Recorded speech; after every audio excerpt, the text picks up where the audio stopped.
नमस्कार. जय ज्योती जय सावित्री. मी जया नेरकर, जिल्हा उपाध्यक्ष, भारतीय जनता पार्टी महिला मोर्चा, अमरावती ग्रामीण. सावित्री शक्तीपीठ पुणेचे संस्थापक अध्यक्ष माननीय श्री दशरथजी कुळधरण सर यांना नमस्कार. आज 8 मार्च जागतिक महिला दिन. त्यानिमित्ताने मी आपल्याशी थोडक्यात बोलते. स्त्रियांना शिक्षणाचा हक्क मिळवून देणाऱ्या सावित्रीबाई फुले, छत्रपती शिवरायांच्या रूपाने स्वराज्याला जन्म देणाऱ्या माँसाहेब जिजाऊ, रणरागिणी होऊन संघर्षाचे बळ देणाऱ्या राणी लक्ष्मीबाई आणि मातृत्व, नेतृत्व तसेच कर्तृत्वाने मानवतेची ज्योत पेटती ठेवणाऱ्या सर्व महिलांना माझा मानाचा मुजरा. महिला दिनाची सुरुवात कशी झाली हे मी थोडक्यात सांगते. अमेरिकेत 1908 साली कामगार चळवळ झाली.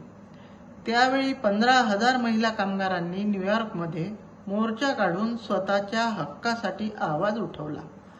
त्यांनी कामाचे तास कमी करावेत, त्यांना मतदानाचा अधिकार मिळावा, वेतन श्रेणी वाढवावी अशा अनेक मागण्या केल्या.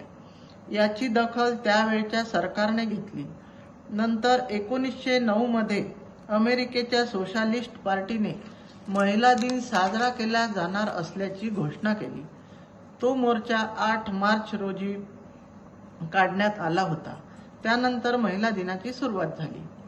महिलांनी स्वतःच्या हक्कासाठी दिलेल्या लढ्याच्या स्मरणार्थ दरवर्षी 8 मार्च हा दिवस जागतिक महिला दिन म्हणून साजरा केला जातो. सर्व महिलांना जागतिक महिला दिनाच्या हार्दिक शुभेच्छा. तुझ्या उत्तुंग भरारी पुढे गगनही ठेंगणे भासावे, तुझ्या विशाल पंखाखाली विश्व ते सारे वसावे. तुझ्या उत्तुंग भरारी पुढे गगनही ठेंगणे भासावे, तुझ्या विशाल पंखाखाली विश्व ते सारे वसावे. सर्व महिलांकरिता आजचा दिवस सन्मानाचा, अभिमानाचा आहे. आज सर्वत्र जगामध्ये कर्तृत्ववान महिलांचा सत्कार केला जातो. मग ती समाजात काम करणारी असो, गृह उद्योग चालवणारी, राजकीय क्षेत्रात काम करणारी, कला क्षेत्रात काम करणारी किंवा क्रीडा क्षेत्रात काम करणारी असो, आज भारतातील स्त्री प्रत्येक क्षेत्रात प्रगतीपथावर आहे. देशातील मजुरापासून ते देशाच्या राष्ट्रपती पदापर्यंत, तसेच शिक्षिका, डॉक्टर, पोलीस, पायलट, खेळाडू अशा अनेक क्षेत्रात महिलांनी मोलाची कामगिरी बजावली आहे.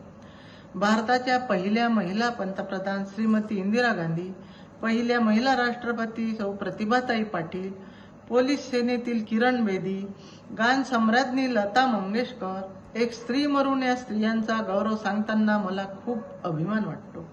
सलाम या नारी शक्तीला. ओठातला आणि पोटातला आवाज तुझा जन्माला घाल, ओठातला आणि पोटातला आवाज तुझा जन्माला घाल, तेव्हाच सुरू होईल तुझी नव्या युगाची पहाट, तेव्हाच सुरू होईल तुझी नव्या युगाची पहाट. आपल्या इतिहासात हिरकणीसारखी एक आई होऊन गेली, जी स्वतःच्या बाळासाठी रायगडाचा कडा उतरून खाली आली.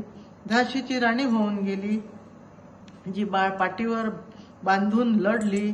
यावरून स्त्री अगाध शक्तीचं रूप आहे हे समजते. धन्यवाद.